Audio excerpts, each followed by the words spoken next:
Halo teman-teman, selamat datang di kanal kami. Hari ini kita mau jalan-jalan virtual ke salah satu tempat wisata paling ikonik di Jawa Tengah, Grojogan Sewu. Air terjunnya megah, pemandangannya bikin adem.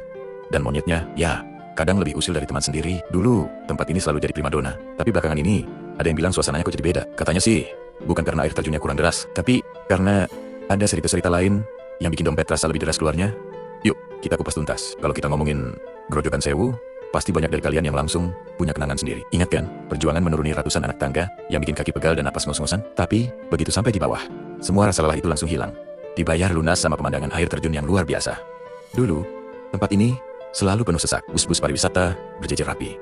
Para pedagang sibuk melayani pembeli. Anak-anak kecil berlarian gembira, dan orang tua sibuk berfoto dengan pose andalan. Grojogan Sewu itu lebih dari sekadar air terjun. Itu adalah album kenangan bagi banyak keluarga, tempat study tour yang tak terlupakan, bahkan jadi saksi bisu momen galau bareng teman-teman.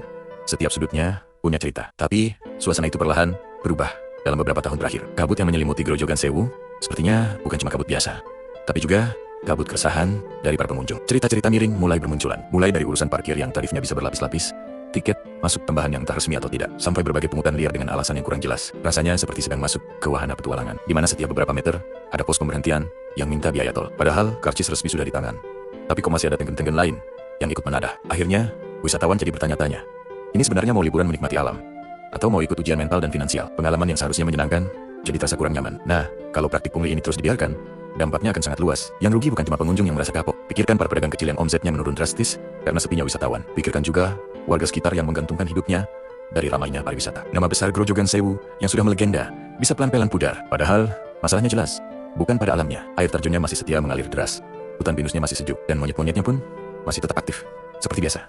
Yang jadi masalah adalah oknum manusianya. Ironis sekali ya, alamnya menyuguhkan keindahan dengan jujur, tapi pengelolaannya justru dibuat rumit. Kadang saya suka membayangkan, kalau pungli ini dilegalkan sebagai wahana baru, mungkin namanya bisa jadi uji nyali dompet, masuk dengan senyum, keluar dengan dompet yang menangis. Atau mungkin bisa dibuat slogan baru, Grojogan Sewu, 1000 pesona air terjun, dan 1000 alasan bayar lagi.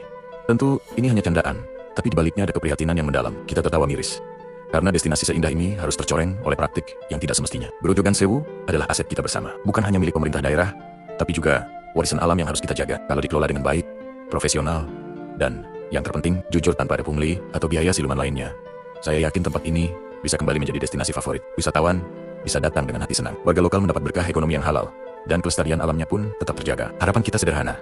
Semoga suatu hari nanti, orang yang datang ke Grojogan Sewu tidak lagi membawa pulang cerita tentang pungli, tapi membawa pulang kenangan indah dan keinginan untuk kembali lagi. Karena wisata itu seharusnya untuk dinikmati, bukan untuk diperas. Terima kasih sudah menonton. Jangan lupa like, komen, dan subscribe agar kita bisa terus membahas isu-isu menarik lainnya. Sampai jumpa di video berikutnya.